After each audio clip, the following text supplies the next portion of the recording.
ومن سيئات أعمالنا من يهده الله فلا مضل له ومن يضلل فلا هادي له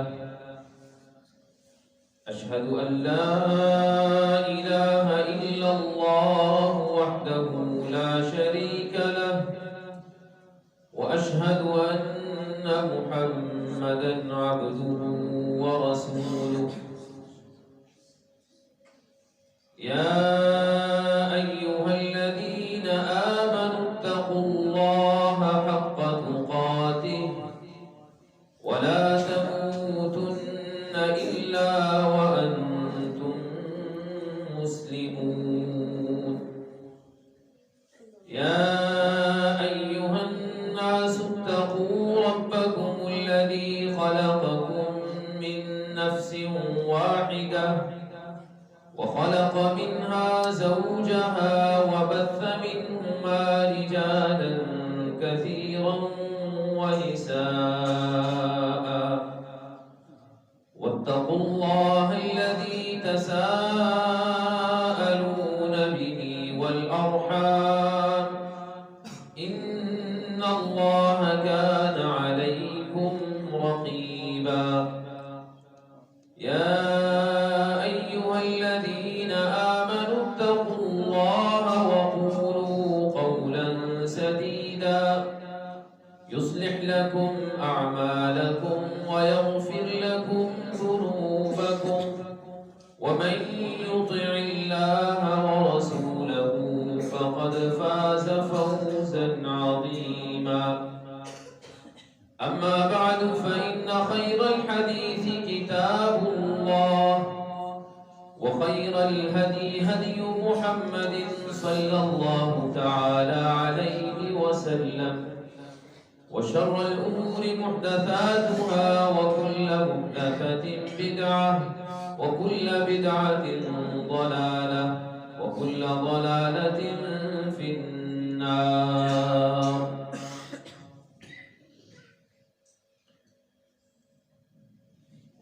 محترم حاضرین و سامعین، اللہ ذو الجلال والاکرام نے ہمیں اس دنیا میں ایک بہت ہی محدود وقت کے لیے بھیجا ہے. یہ چند سال کی زندگی اس دنیا میں گزار کر جب ہم اگلے سفر کے لیے روانہ ہو جائیں گے تو پھر ایک نئی زندگی کا آغاز ہوگا جسے عالم برزخ کہا جاتا ہے. برزخ کا معنی ہوتا ہے پردہ. یہ دنیا کی زندگی اور پھر قیامت کا روز، ان دونوں کے درمیان میں یہ برزخ کا جہان ہے. جب سے اللہ نے اس کائنات کو بنایا، جتنے بھی آئے اس دنیا سے رخصت ہوئے وہ عالم برزخ میں ہیں. پھر عن قریب ایک دن آنے والا ہے جسے قیامت کا دن کہا جاتا ہے، جسے رب العالمین نے قرآن مجید میں کئی ایک ناموں سے ذکر کیا ہے.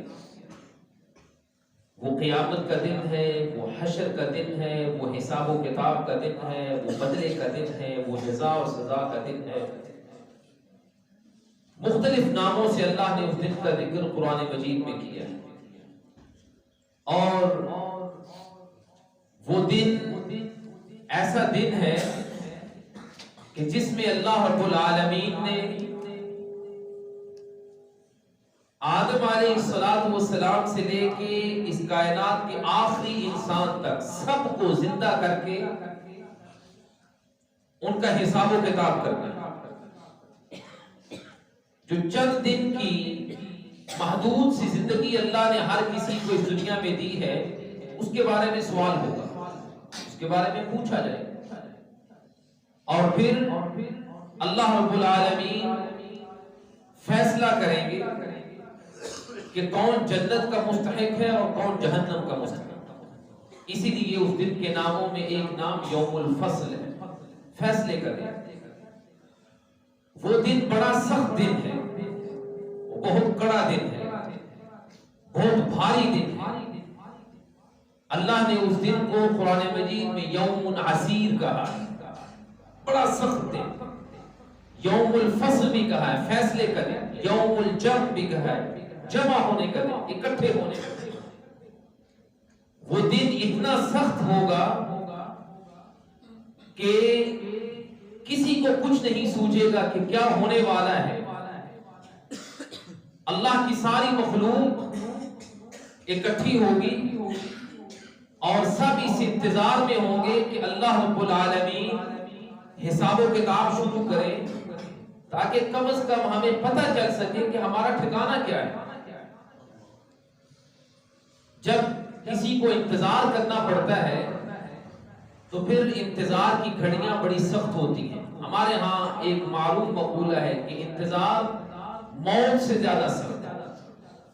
موت آتی ہے، انسان مر جاتا ہے، ختم ہو جاتا ہے، دنیا سے چلا جاتا ہے. انتظار کی گھڑیاں بڑی سخت گھڑیاں ہوتی ہیں.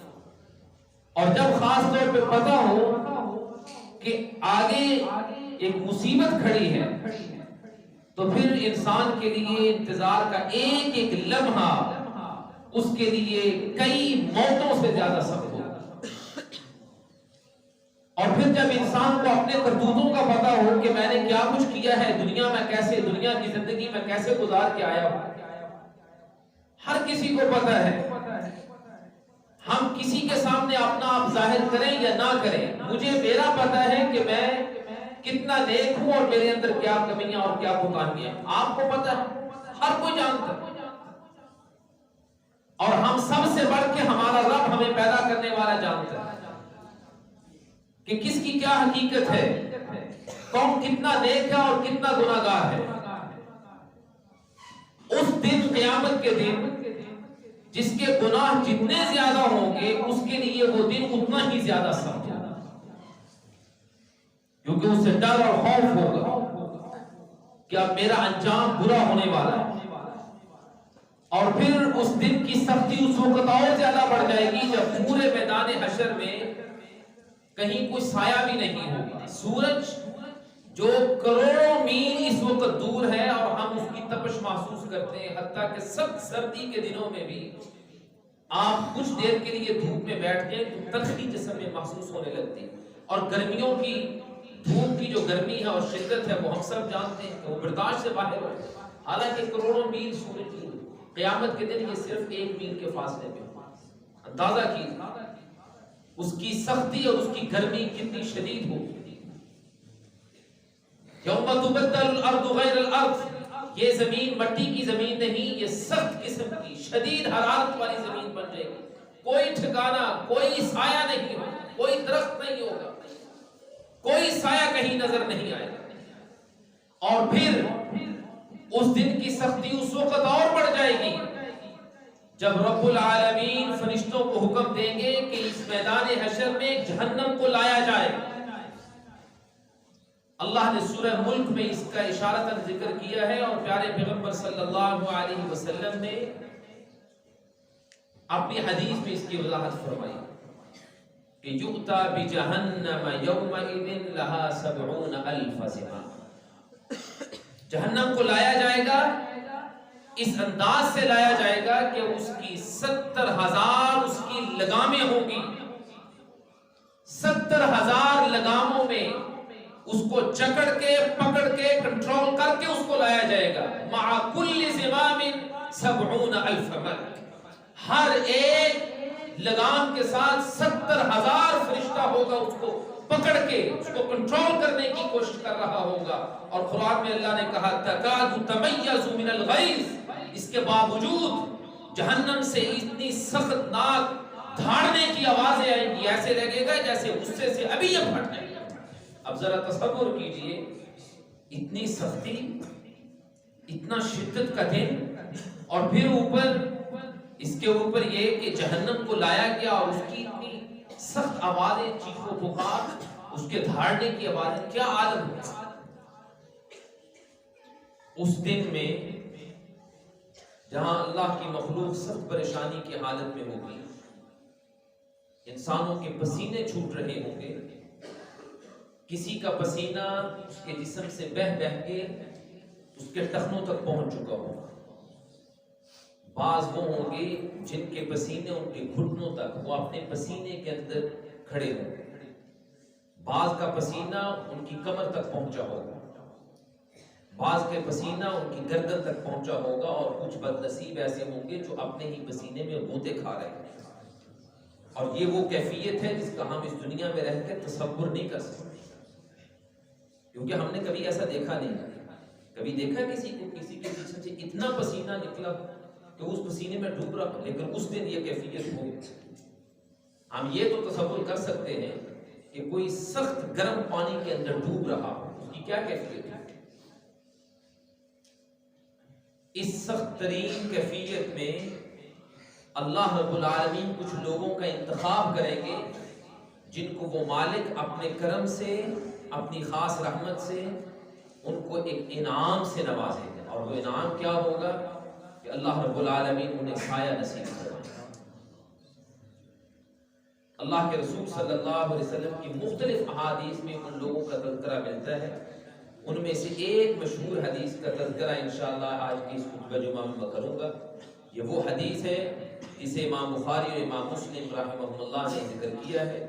حضرت ابو ہریرہ رضی اللہ تعالی عنہ اس حدیث کے راوی ہیں، فرماتے ہیں کہ اللہ کے رسول صلی اللہ علیہ وسلم نے فرمایا، سبعۃ یظلھم اللہ فی ظلہ یوم لا ظل الا ظلہ۔ 7 قسم کے لوگ ہوں گے قیامت کے دن، 7 قسم جن کو اللہ اس دن سایہ نصیب فرمائیں گے جس دن کوئی سایہ نہیں، کوئی سایہ نہیں۔ اب حدیث کا اگلا حصہ بیان کرنے سے پہلے میں اپنے بھائیوں سے، بچوں سے، بزرگوں سے، اپنی ماؤں بہنوں سے گزارش کروں گا کہ ذرا غور سے اس حدیث کو سنیے گا، اور پھر آپ نے یاد رکھنے ہیں یہ 7 قسم کے لوگ۔ اور میں آپ کو خوشخبری بھی سنا دوں، اللہ کے رسول صلی اللہ علیہ وسلم نے دعا دی ہے اس انسان کو جو آپ کی ایک حدیث کو یاد کرتا ہے، ذہن نشین کرتا ہے، پھر آگے دوسروں تک پہنچاتا ہے۔ اللہ کے رسول کی دعا ہے ایسے انسان کے لیے، آپ نے فرمایا نضر اللہ امرأ سمع مقالہ، میرا رب اس انسان کو ہمیشہ خوش و خرم رکھے، ہمیشہ اس کو تر و تازہ رکھے جو میری ایک حدیث سن لے، اس کو یاد کر لے، پھر آگے دوسروں تک پہنچائے۔ آپ نے آج کی اس خطبہ جمعہ میں اس حدیث کو یاد کرنا ہے، اور یہ یاد رکھنا ہے کہ 7 قسم کے لوگ کون سے ہیں، اور پھر ہم میں سے ہر کسی کو اس حدیث کے مطابق اپنے آپ کو جانچنا ہوگا اور پرکھنا ہوگا کہ ان 7 میں سے ہم کسی ایک قسم میں آتے ہیں یا نہیں آتے۔ اگر نہیں آتے تو پھر کوشش کریں کہ ان 7 لوگوں، 7 قسم کے لوگوں کی جو خوبیاں ہیں ان میں سے کم از کم کوئی ایک خوبی اپنے اندر پیدا کر لیں، تاکہ اس قیامت کے دن حشر کے میدان میں اللہ رب العالمین ہمیں اپنا سایہ نصیب کرے۔ اللہ کے رسول صلی اللہ علیہ وسلم نے فرمایا وہ 7 قسم کے خوش نصیب جن کو اس دن سایہ ملے گا، اللہ رب العالمین انہیں اس دن کی سختی سے محفوظ فرمائیں گے۔ ان میں سب سے پہلا ہے امام عادل، عدل کرنے والا حکمران، انصاف کرنے والا حکمران۔ جو انصاف کرے تو امام کائنات محمد الرسول اللہ صلی اللہ علیہ وسلم کے اسوہ حسنہ کو اپناتے ہوئے، ان کی سیرت پہ عمل کرتے ہوئے انصاف اور عدل قائم کرے، اس نبی کے طریقے کے مطابق عدل کرے جس نبی نے اپنی بیٹی کے بارے میں کہہ دیا تھا کہ لو ان فاطمہ بنت محمد سرقت لقطعت یدها۔ جب اللہ کا قانون آ جائے تو پھر محمد ہاتھ کاٹتے ہوئے یہ نہیں دیکھے گا کہ ہاتھ کس کا کٹ رہا ہے، وہ فاطمہ کسی اور کی بیٹی ہے یا محمد کی بیٹی ہی کیوں نہ ہو چوری کرنے والی۔ اللہ کے قانون کو نافذ کرتے وقت محمد یہ نہیں دیکھے گا کہ فاطمہ حسنین کی ماں ہے، حسنین کی ماں ہے اور علی کی زوجہ ہے اور امام کائنات کی بیٹی ہے، بلکہ اللہ کے قانون کو نافذ کر کے چھوڑا۔ اس قدر، اس انداز سے انصاف، ایسا انصاف کرنے والا حکمران۔ اور یاد رکھیے کہ حکمران تبھی انصاف اور عدل کرتے ہیں جب رعایا اور عوام بھی عدل اور انصاف کو پسند کریں۔ ایک تلخ حقیقت ہے، ہم اس کو مانیں یا چاہے اس کا انکار کریں۔ حکمرانوں پہ تنقید کرنا آسان ہے، حکمران عدل نہیں کرتے، انصاف نہیں کرتے، وہ تو بہت بڑے لیول کی بات ہے۔ میں اور آپ اپنے گریبان میں منہ ڈال کے دیکھیں، ہم کس حد تک عدل انصاف کرنے والے ہیں۔ کیا آپ اپنے رشتہ داروں سے جب میل جول کرتے ہیں، ان سے آپ کے تعلقات، آپ عدل انصاف کرتے ہیں؟ آپ اپنے گلی محلے کے لوگوں کے ساتھ عدل کرتے ہیں؟ کیا آپ اپنے عزیز و اقارب، اپنے گاؤں کے رہنے والے لوگوں کے ساتھ عدل انصاف سے کام لیتے ہیں؟ ہم سب جانتے ہیں کہ کہیں نہ کہیں ہم ضرور خود خرابی کر رہے ہیں، اور یقین جانیے انہی چیزوں کا اثر پھر اوپر تک جاتا ہے۔ جب عوام خود اپنے چھوٹے لیول پہ عدل اور انصاف کو پسند نہیں کرتے تو پھر حکمران عادل کہاں سے آئیں گے؟ اللہ نے عمر بن خطاب جیسا حکمران کن کو عطا کیا تھا؟ ان لوگوں کو جو عدل کو پسند کرتے تھے۔ عدل انصاف ان میں آتا ہے۔ بعد میں دور بدلا، سیدنا علی رضی اللہ تعالیٰ عنہ جب خلیفہ بنے، اس وقت بہت سے فتنے نمودار ہوئے تھے، بہت سے فسادات ہوئے۔ کسی نے آ کے علی المرتضیٰ رضی اللہ تعالیٰ عنہ سے کہا، اے علی، آپ کے دور میں اتنے فتنے، اتنے فسادات، اتنی خرابیاں، جبکہ اس سے پہلے عمر بن خطاب کا دور تو بڑا پرامن دور تھا، اس کی کیا وجہ ہے؟ آپ سے معاملے کیوں نہیں سمجھتے؟ آپ سے کیوں نہیں یہ سب کچھ سنبھالا جاتا؟ تو سیدنا علی رضی اللہ تعالیٰ عنہ نے جو جواب دیا تھا وہ میرے اور آپ کے لیے اور حکمرانوں کے لیے بڑا سبق ہے۔ انہوں نے کہا، عمر کا دور امن کا دور تھا، اس لیے کہ عمر کو مشورہ دینے والے اور عمر کے دور کے عوام کو میرے جیسے تھے، اور میرا جو دور ہے اللہ نے حکمرانی کی ذمہ داری مجھ پہ ڈالی ہے، لیکن میرے عوام اور میرے مشیر تم جیسے، جیسی عوام ویسے حکمران۔ اگر حکمران ظالم ہے تو عوام بھی تو کچھ کم نہیں، جیسی عوام ہوگی ویسے حکمران ہے۔ اللہ کے رسول صلی اللہ علیہ وسلم کی سیرت اس کی واضح مثال ہے۔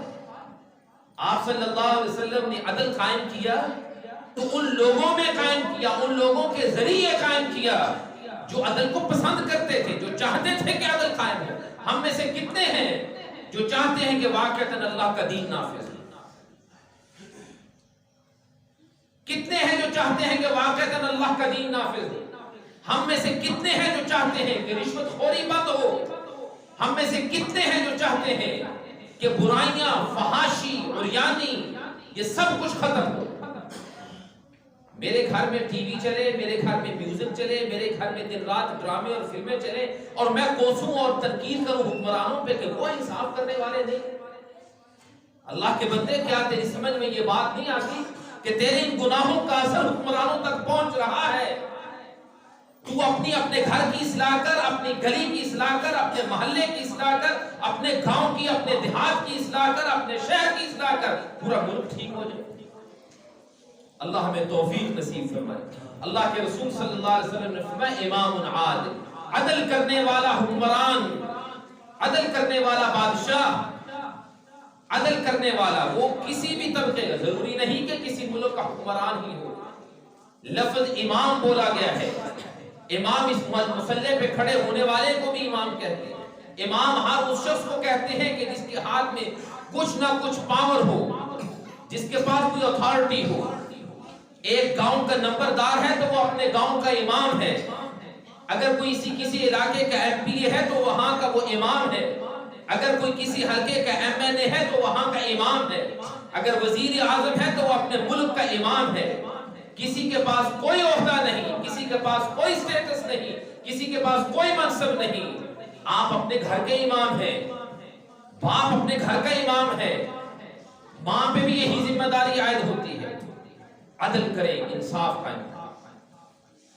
جو عدل اور انصاف کریں گے اللہ قیامت کے دن ان کو اپنا سایہ نصیب فرمائے۔ دوسرا شخص جس کو اللہ الجلال والاکرام قیامت کے دن سایہ نصیب فرمائیں گے وہ ہوگا شاب نشأ فی عبادت اللہ، وہ نوجوان جس نے اپنی جوانی اللہ کی عبادت میں گزاری، جس نے جوانی اللہ کی عبادت میں گزاری۔ بوڑھے ہو جائیں تو بڑھاپے میں جب سفید بال آ جائیں، چہرے پہ، سر پہ بال سفید آ جائیں، جسم کمزور ہونے لگے، بیماریاں گھیرا کر لیں، چلا نہ جائے، ڈسیبل ہو جائے، کچھ کرنے کے قابل نہ ہو، پھر توبہ کرے تو مالک تو توبہ پھر بھی قبول کر ہی لیتا ہے، کیونکہ اس کی صفت ہے تواب، وہ رحمان اور رحیم ہے، وہ غفور اور غفار ہے، اس نے معاف تو کرنا ہی ہے، اس نے خود اپنے ذمہ یہ لے رکھا ہے، اور اس نے اعلان کیا ہے کہ لا تقنطوا من رحمت اللہ، زندگی بھر میری بغاوت کی، نافرمانیاں کی، گناہ کیے، فحاشی، عریانی، بے حیائی، شرک، کفر، جو کچھ کر سکتا تھا تو نے کیا، اب سفید بال لے کے میرے سامنے آ کے توبہ کا سجدہ کرے گا، میں رب معاف کر دوں گا، معاف تو رب کر ہی دیتا ہے، لیکن یہ جو فضیلت ہے، یہ جو اجر و ثواب ہے، یہ اس کو ملے گا جس نے ان سیاہ بالوں کے ساتھ اللہ کی عبادت کی، جس نے جوانی کے دن اللہ کی عبادت میں گزارے، اور یہ نوجوانوں کے لیے بڑی خوشخبری ہے، خوش قسمت ہیں وہ نوجوان اس دور، اس گئے گزرے دور میں، اس فتنوں کے دور میں بڑے ہی خوش نصیب ہیں وہ نوجوان جن کو اللہ رب العالمین توفیق دے اور وہ 5 وقت کی نماز کی پابندی کرے، خوش نصیب ہے وہ نوجوان جو فجر کی نماز کے لیے مسجد میں پہنچے، خوش نصیب ہے وہ نوجوان جو روزانہ قرآن مجید کی تلاوت کرے، خوش نصیب ہے وہ نوجوان جو رزق حلال کمائے، خوش نصیب ہے وہ نوجوان جو اپنی نظر کی، اپنی شرمگاہ کی حفاظت کرے، خوش نصیب ہے وہ نوجوان جو اپنے والدین کی خدمت کرے، خوش نصیب ہے وہ نوجوان جو اپنی جوانی اللہ اور اللہ کے رسول کے حکم کے مطابق گزارے، جہاں اللہ اور اللہ کے رسول حکم دے کرو وہ کر گزرے، جہاں اللہ اور اللہ کے رسول کا حکم ہو رک جاؤ وہاں رک جائے، خوش نصیب ہے وہ نوجوان۔ ایسے نوجوان کے لیے خوشخبری ہے کہ قیامت کے روز جب اللہ کی ساری مخلوق پریشان ہوگی، اللہ اس نوجوان کو بلا کے اپنے عرش کا سایہ نصیب کرے گا۔ شاب نشأ فی عبادت اللہ، پہلے نمبر پہ یاد رکھتے جائیے گا، انصاف کرنے والا حکمران، عدل کرنے والا حکمران، دوسرے نمبر پہ اللہ کی عبادت میں جوانی بسر کرنے والا، تیسرے نمبر پہ رجل قلبه معلق بالمساجد، وہ شخص جس کا دل اللہ کے گھر کے ساتھ جڑا ہوا ہے، اللہ کے گھر کے ساتھ جڑا ہوا ہے، مسجد کے ساتھ جڑا ہوا ہے۔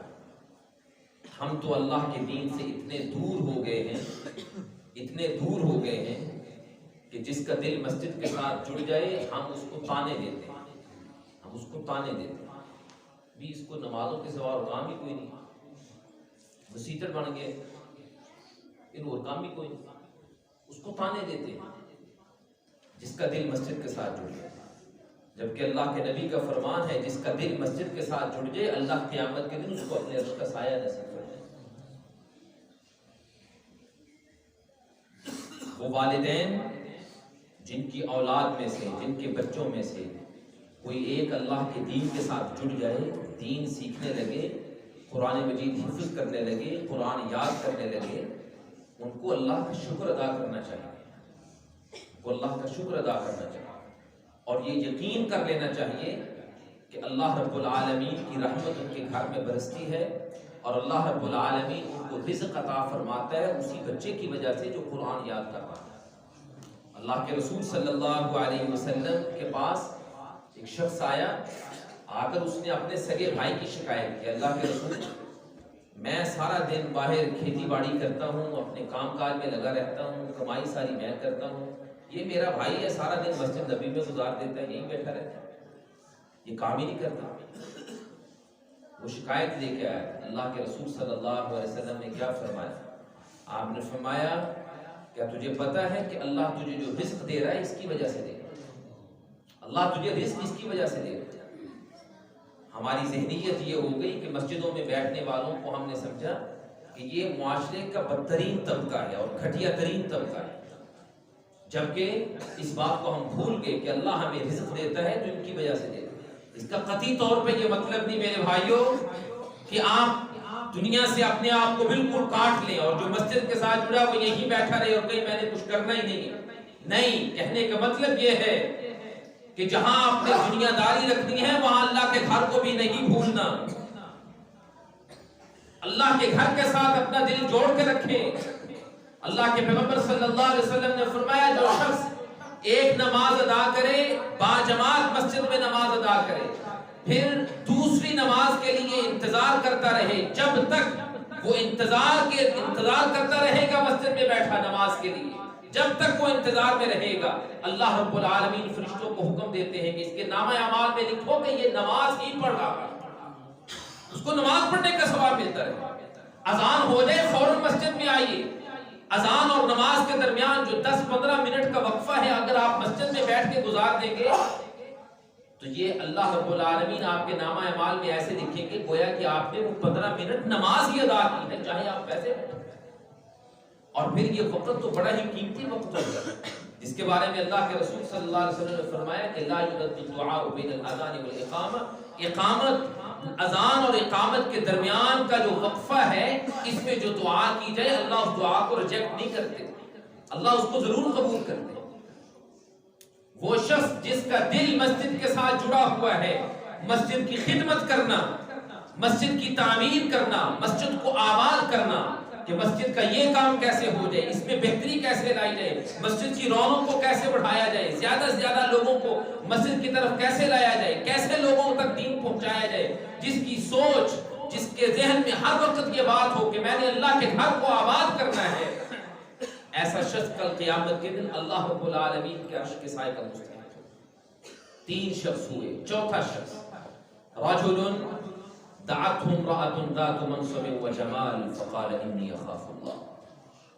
چوتھے نمبر پہ وہ شخص جس کے سامنے برائی کے سارے دروازے کھلے ہوئے ہیں، اتنے کھلے ہوئے ہیں کہ ایک حسین و جمیل خوبصورت عورت اسے بدکاری کی اور زناکاری کی دعوت دیتی ہے، خود اسے بلاتی ہے کہ آپ میرے ساتھ بدکاری کر، اور وہ کہتا ہے انی اخاف اللہ، مجھے اللہ کا ڈر ہے، جس رب نے مجھے پیدا کیا میں اس رب کی نافرمانی کیسے کر سکتا ہوں۔ اور وہ سیدنا یوسف علیہ السلام کے اسوہ کو اپنے سامنے رکھتے ہوئے برائی کو ٹھکرا دیتا ہے۔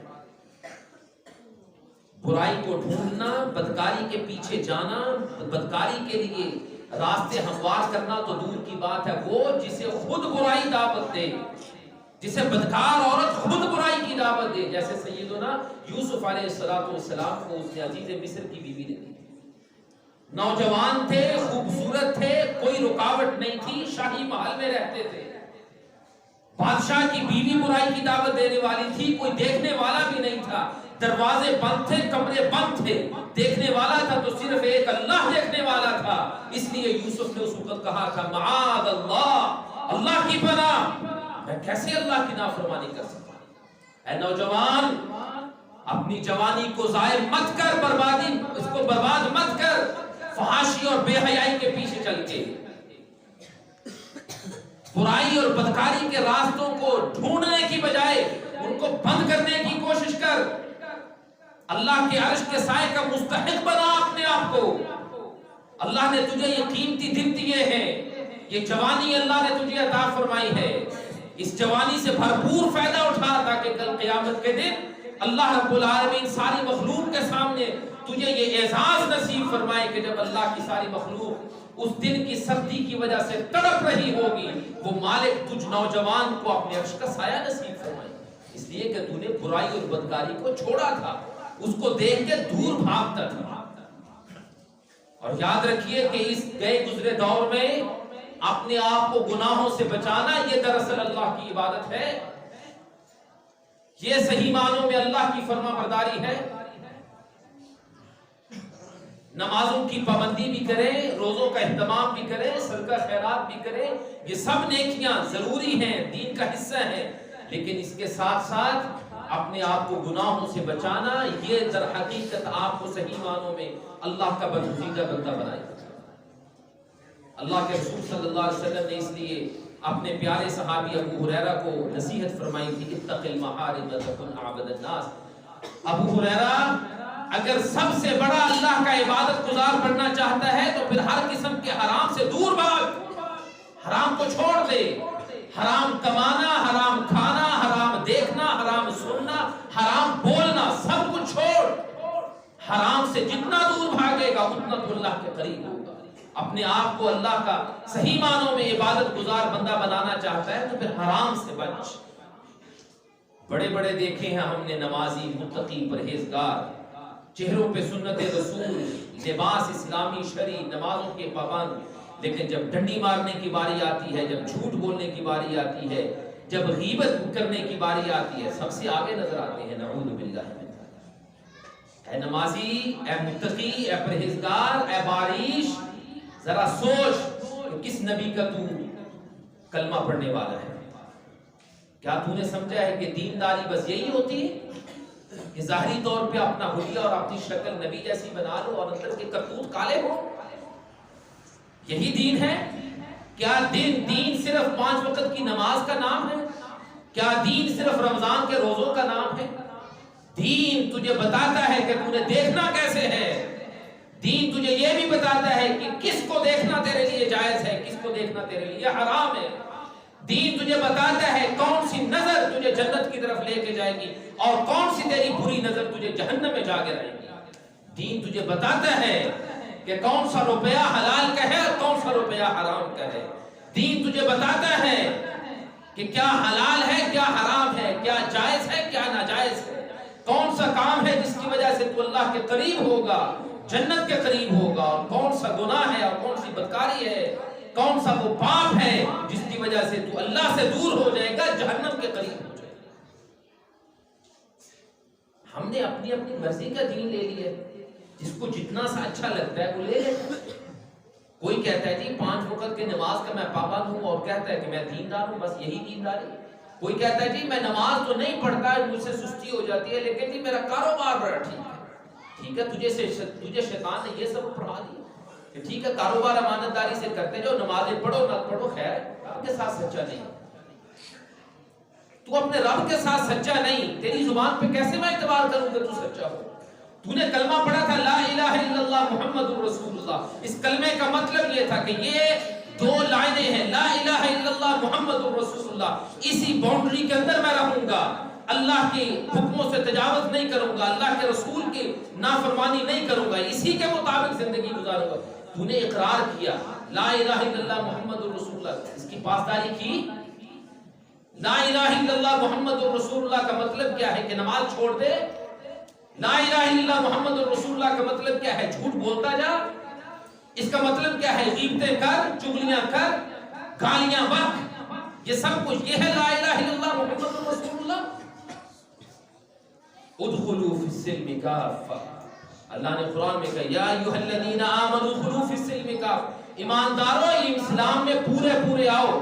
سر کے بالوں سے لے کے پاؤں کے تلوے تک تیرا سارا وجود مسلمان ہونا چاہیے. تیرا سر بھی مسلمان ہو، تیرا دماغ بھی مسلمان ہو، تیری آنکھیں بھی مسلمان ہو، تیری زبان بھی مسلمان ہو، تیرے کان مسلمان ہو، تیرے ہونٹ مسلمان ہو، تیرے ہاتھ مسلمان ہو، تیرا سینہ تیرا دل مسلمان ہو، تیرا پیٹ مسلمان ہو، تیری شرمگاہ مسلمان ہو، تیرے پاؤں مسلمان ہو، تیرے وجود کا ایک جز، ایک حصہ اللہ کا مطیع اور فرما بردار ہو. یہ ہے اسلام. اپنی مرضی کا اسلام لے لیا، جس کو جتنا اچھا لگا اس نے لے لیا، باقی کو چھوڑ دیا کہ جی ماحول ہی ایسا ہے جی، کچھ نہیں کر سکتے جی، بڑا مشکل ہے جی. ہاں مشکل ہے، کوئی شک نہیں. اس لیے تو اللہ کے رسول نے کہا تھا کہ وقت آئے گا دین پر عمل کرنے والوں کے لیے دین پہ عمل کرنا ایسے مشکل ہوگا جیسے آگ کے کوئلے کو اپنے ہاتھ میں پکڑنا ہے، کوئی شک نہیں. لیکن اے میرے بھائی، اے میری بہن، اللہ کے رسول کی یہ خوشخبری بھی اپنے ذہن میں رکھا تھا.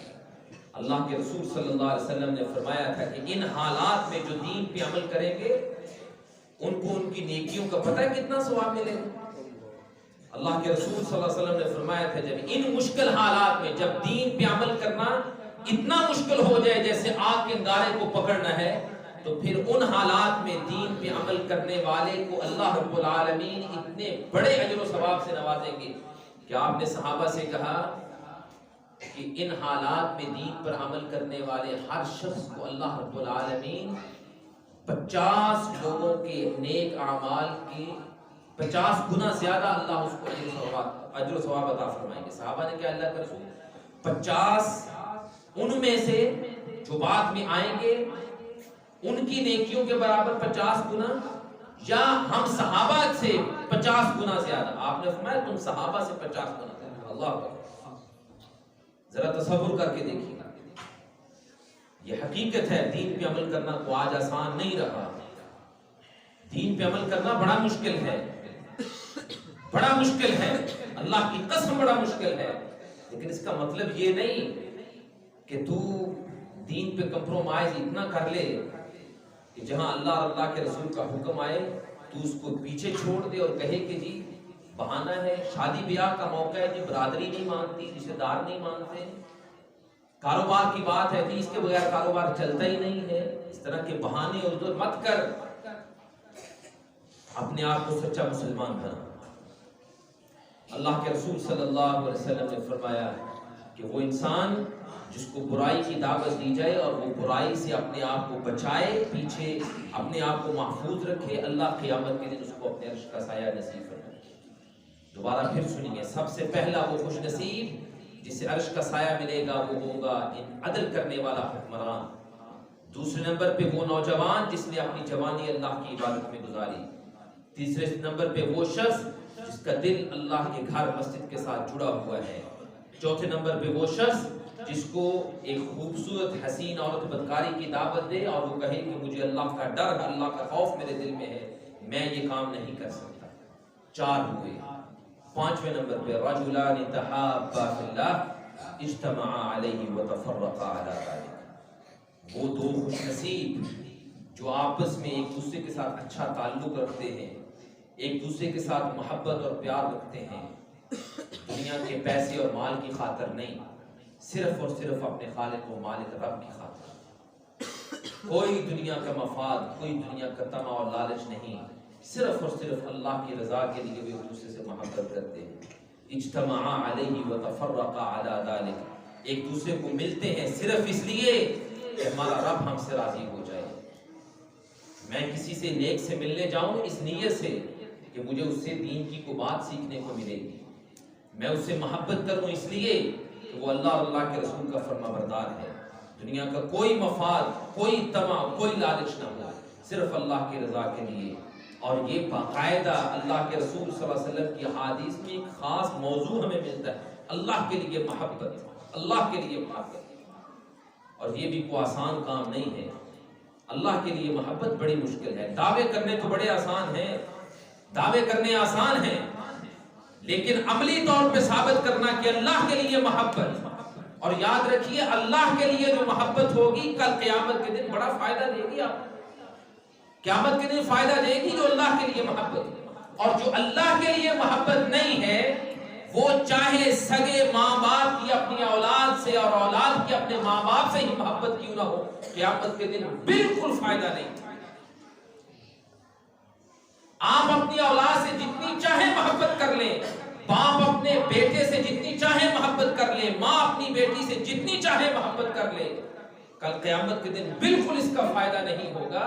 بلکہ اللہ نے قرآن میں کہا یوم یفر المرء من اخیہ وامہ وابیہ وصاحبتہ وبنیہ. اس دن تو آدمی اپنے باپ سے بھاگے گا، دور بھاگے گا، اپنی ماں سے، اپنے بھائی سے، اپنی اولاد سے، اپنی بیوی سے، ہر کوئی ایک دوسرے سے دور، سب تعلقات ختم ہو جائیں گے. الاخلاء یومئذ بعضهم لبعض عدو الا المتقین. قیامت کے دن یہ محبتیں دشمنیوں میں بدل جائیں گی.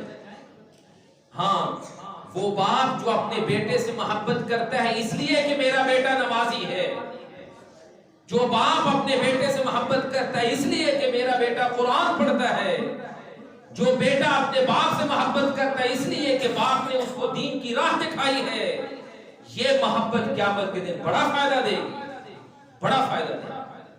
اور اس کا سب سے بڑا فائدہ میدان حشر میں ہوگا. اللہ رب العالمین ایسے 2 خوش نصیبوں کو بلائیں گے، ان کو عرش کا سایہ نصیب فرمائیں گے. اور صرف سایہ ہی نہیں، اللہ کے رسول صلی اللہ علیہ وسلم فرماتے ہیں کہ قیامت کے دن رب العالمین میدان حشر میں اعلان کریں گے این المتحابون بجلالی. کہاں ہیں وہ لوگ جو صرف میری وجہ سے ایک دوسرے سے محبت کیا کرتے تھے. اور اللہ رب العالمین فرمائیں گے الیوم اظلہم فی ظلی یوم لا ظل الا ظلی. آج میں ان خوش نصیبوں کو اپنے عرش کا سایہ نصیب فرماؤں گا کہ جس دن کوئی سایہ نہیں. ایک دوسری حدیث میں اللہ کے رسول فرماتے ہیں، حدیث قدسی ہے کہ اللہ نے کہا وجبت محبتی للمتحابین فیہ والمتجالسین فیہ والمتزاورین فیہ. اللہ کہتے ہیں میری محبت ان لوگوں کے لیے واجب ہو چکی ہے. میں ضرور ان لوگوں سے محبت کرتا ہوں اور کروں گا جو ایک دوسرے سے محبت کرتے ہیں صرف میری وجہ سے, ایک دوسرے کے ساتھ مل کر بیٹھتے ہیں میری وجہ سے, ایک دوسرے سے ملتے ہیں صرف میری وجہ سے. اللہ کے لیے محبت کرنے والے دو مسلمان بھائی, دو مسلمان بہنیں, اللہ کے لیے ایک دوسرے سے محبت کرنے والے, صرف اللہ کی رضا کے لیے, قیامت کے دن یہ محبت فائدہ دے گی. اور اللہ رب العالمین اس محبت کی وجہ سے اپنے عرش کا سایہ نصیب فرمائیں گے. چھٹا گروہ ان لوگوں کا, چھٹی قسم کہ جن کو رب العالمین اپنے عرش کا سایہ نصیب فرمائیں گے, وہ ہوگا رجل تصدق بصدقۃ فاخفاها حتى لا تعلم شماله ما تنفق يمينه. وہ اللہ کا بندہ جو اللہ کی راہ میں خرچ کرتا ہے صرف اللہ کی رضا کے لیے, اور اس طرح چھپا کے خرچ کرتا ہے کہ دائیں ہاتھ سے دیتا ہے, بائیں طرف والے کو پتہ بھی نہیں ہوتا کہ اس نے اللہ کی راہ میں دے دی ہے. چھپ چھپا کے اللہ کی راہ میں خرچ کرنے والا, ریا اور دکھلاوے سے بچ بچا کے. اور ریا اور دکھلاوا سب سے زیادہ ریا اور دکھلاوا اگر کسی نیکی میں آ سکتا ہے وہ پیسہ خرچ کرنا. نماز میں بھی اتنا ریا اور اتنا دکھلاوا نہیں, روزے میں بھی اتنا ریا اور دکھلاوا نہیں جتنا پیسے میں ریا اور دکھلاوا. اور یاد رکھیے, جس نے ریا اور دکھلاوے کے لیے صدقہ کیا اس نے صدقہ نہیں کیا, اس نے شرک کیا ہے, اس نے شرک کیا ہے. اور اللہ کے رسول کا فرمان ہے, من تصدق یرائی فقد اشرک ومن صلی یرائی فقد اشرک ومن صام یرائی فقد اشرک. جو دکھلاوے کے لیے نماز پڑھے اس کی نماز نہیں, وہ شرک ہے, اس کی نماز شرک ہے. جو روزہ رکھے دکھلاوے کے لیے وہ اس کا روزہ نہیں, وہ شرک ہے. جو صدقہ کرتا ہے, خیرات کرتا ہے, غریبوں مسکینوں پہ خرچ کرتا ہے اس لیے کہ لوگ کہیں کہ بڑا جی سخی ہے, بڑا دیتا ہے, بڑا خرچ کرتا ہے, اس کا ایک ایک روپیہ اس کے نامہ اعمال میں شرک لکھا جائے. ہماری عادت بن چکی ہے, ہم خرچ کرتے ہیں اس انداز سے کہ دوسروں کو پتہ چلے. کہتے جی میں نے خرچ کیا, آخر میرا حق بنتا ہے دوسروں کو پتہ تو چلے کہ میں نے کچھ دیا. مسجد بنوائیں تو مسجد کے باہر تختی لگی ہونی چاہیے کہ فلاں صاحب نے مسجد بنوائی ہے. وقت بہت مختصر ہے, میں ایک بڑا ہی مختصر واقعہ ایک ذکر کر کے اپنی بات آگے چلاتا ہوں. سیدنا عمر بن خطاب رضی اللہ تعالیٰ عنہ کے دور میں جب شام فتح ہوا, ایک جنگ سے صحابی واپس آئے اور انہوں نے آ کے وہاں کے حکمران کا ایک تاج جو ہے وہ لا کے سیدنا عمر بن خطاب رضی اللہ تعالیٰ عنہ کے سامنے رکھا. اور وہ صحابی جو تاج کو لے کے آئے تھے وہ ایک بڑی بوری میں بند کر کے لے کے آئے. جب مدینے میں لا کے اس بوری کو کھولا تو اس تاج کے اوپر ایک ایک نگ اسی طرح جڑا ہوا تھا جس طرح وہ حقیقت میں موجود تھا, ایک نگ بھی وہاں سے غائب نہیں تھا.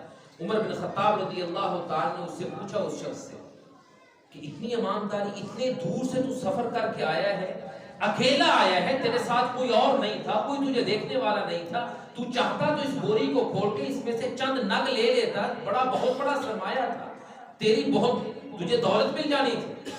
تو نے ایسا نہیں کیا, تو لے کے آیا ہے امانت داری کے ساتھ اور اسی طرح لا کے میرے سامنے پیش کر دیا ہے. عمر بن خطاب کہتے ہیں مجھے بتا تو صحیح تیرا نام کیا ہے, تیرا نام کیا ہے. تاریخ کے اوراق میں اس شخص کا نام نہیں ملتا لیکن اس کا جواب ضرور ملتا ہے. اس نے کہا جس رب کے لیے میں نے کیا ہے وہ رب میرے نام سے واقف ہے. اے عمر مجھے آپ کو اپنا نام بتانے کی ضرورت نہیں. ہم تو کہتے ہیں جس کو میرے نام کا نہیں پتا اس کو پتا چلنا چاہیے, اس کو پتا چلے کہ کس نے یہ نیکی کا کام, کس نے پانی کی سبیل لگوائی ہے اور کس نے مسجد بنوائی ہے, کس نے نلکا لگوایا ہے, کس نے یہ کام, کہتے ہیں اس کو پتا چلنا چاہیے. دوسروں اپنی نیکیوں کو چھپائیے, نیکیوں کو چھپائیے. چھپی ہوئی نیکیاں, یہ چھپی ہوئی اور خفیہ نیکیاں قیامت کے دن بڑا فائدہ دیں. اللہ رب العالمین ہمیں توفیق نصیب فرمائے کہ ہم جو بھی نیک عمل کریں اس رب کی رضا کے لیے کریں, اس مالک کو راضی کرنے کے لیے کریں. اللہ مجھے اور آپ کو عمل کرنے کی توفیق عطا فرمائے. ساتویں قسم کا ذکر میں جمعہ کے دوسرے خطبے میں کرتا ہوں انشاءاللہ.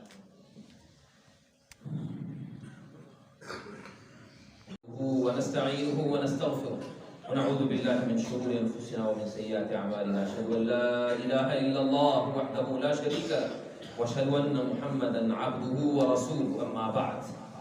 اللہ کے رسول صلی اللہ علیہ وسلم نے فرمایا کہ ساتواں وہ خوش نصیب جس کو قیامت کے دن اللہ رب العالمین اپنے عرش کا سایہ نصیب فرمائیں گے وہ ہوگا رجل ذکر اللہ خالیا ففاضت عینہ. وہ خوش نصیب جو اکیلے بیٹھ کے اللہ کو یاد کرے اور اپنے مالک کو یاد کر کے اس کی آنکھوں سے آنسو بہہ پڑے. اللہ کو یاد کر کے آنکھوں سے نکلنے والا ایک ایک قطرہ دنیا جہان کے خزانوں سے زیادہ قیمتی ہے. دنیا جہان کے خزانوں سے زیادہ قیمتی ہے. میرے بھائی ہیں، میری بہن، وہ جسے دنیا کی پریشانیاں ہیں، جسے بڑے دکھ ہیں، بڑی تکلیفیں ہیں، بیماری ہے، آزمائشیں ہیں، مخلوق کے سامنے مت رویا کر، اللہ کے سامنے رو. اس مالک کے سامنے رو جس کے سامنے رونے کی وجہ سے تیری آنکھوں سے نکلا ہوا ایک ایک آنسو، ایک ایک قطرہ دنیا جہان کے خزانوں سے زیادہ قیمتی ہے. مخلوق کے سامنے رونے کا کیا فائدہ؟ جس نبی کو ماننے والا ہے، کیا اس نبی نے کبھی کسی کے سامنے آنسو بہائے تھے؟ لیکن وہ نبی رات کے وقت مصلی پہ کھڑے ہو کے خوب رویا کرتا تھا. اس اللہ کے سامنے رو. رجل ذکر اللہ خالیا ففاضت عینہ. خلوت میں، علیحدگی میں، لوگوں کے سامنے نہیں، اللہ کے سامنے رو. علیحدگی میں رو جب تجھے کوئی نہ دیکھ رہا ہو، جب تیرے ماں باپ تجھے نہ دیکھے، تیری اولاد تجھے نہ دیکھے، تیرے بہن بھائی تجھے نہ دیکھ رہے ہوں، گلی محلے کے لوگوں کو پتہ نہ ہو، لیکن تیرا اپنے مالک کے ساتھ اتنا گہرا تعلق ہو کہ رات کے اندھیروں میں، رات کی تاریکی میں، رات کی اس خلوت میں تو اللہ کو یاد کرے اور تیری آنکھوں سے آنسو بہہ پڑے. ایسی آنکھ کے بارے میں اللہ کے وعدہ کیا ہے. اللہ کے رسول صلی اللہ علیہ وسلم فرماتے ہیں 2 قسم کی آنکھیں ہیں جن پہ اللہ نے جہنم کی آگ کو حرام قرار دیا ہے. ان میں سے ایک آنکھ وہ ہے بقت من خشیت اللہ، وہ آنکھ جو اللہ کے ڈر سے رو پڑے. اللہ اس آنکھ پہ جہنم کی آگ کو حرام کر دیتے ہیں. سورہ قاف جس کی تلاوت اللہ کے رسول صلی اللہ علیہ وسلم اکثر جمعہ کے خطبہ میں کیا کرتے تھے، اس صورت میں اللہ رب العالمین فرماتے ہیں کہ یوم نقول لجہنم هل امتلأت وتقول هل من مزید. قیامت کے دن جہنم چیخ کر، دھاڑے مار کے، زور و شور سے کہے گی کہ اللہ اگر کوئی اور میرے اندر پھینکنا ہے پھینک، میرے اندر ابھی بھی گنجائش باقی ہے. اور دوسری طرف جنت ہوگی. اللہ رب العالمین کی رحمت، ازلفت الجنت للمتقین غیر بعید، جنت کو متقیوں کے قریب کر دیا جائے گا. اور وہ متقی کون ہیں؟ اس صورت میں خاص طور پہ اللہ رب العالمین نے ان کی ایک خوبی کا ذکر کیا ہے، من خشی الرحمن بالغیب، من خشی الرحمن بالغیب. وہ متقی، صحیح متقی وہ ہے جو خلوت میں جب اسے کوئی نہ دیکھ رہا ہو اس وقت اللہ سے ڈرے. مخلوق سے ڈر کے تو آپ بہت سے گناہ چھوڑ دیتے ہیں، خالق سے ڈر کے کتنے گناہ چھوڑ دیں. دوسروں کے ڈر سے تو آپ جھوٹ بولنا شاید چھوڑ دیں کہ کہیں جھوٹ پکڑا نہ جائے. مالک کے ڈر سے آپ کتنی مرتبہ جھوٹ آپ چھوڑتے ہیں. اللہ کی مخلوق کے سامنے ہے کوئی ایسا جرأت مند جو لوگوں کے سامنے بدکاری کرے اور زنا کرے؟ نہیں. کیوں؟ لوگ کہیں گے کتنا برا انسان.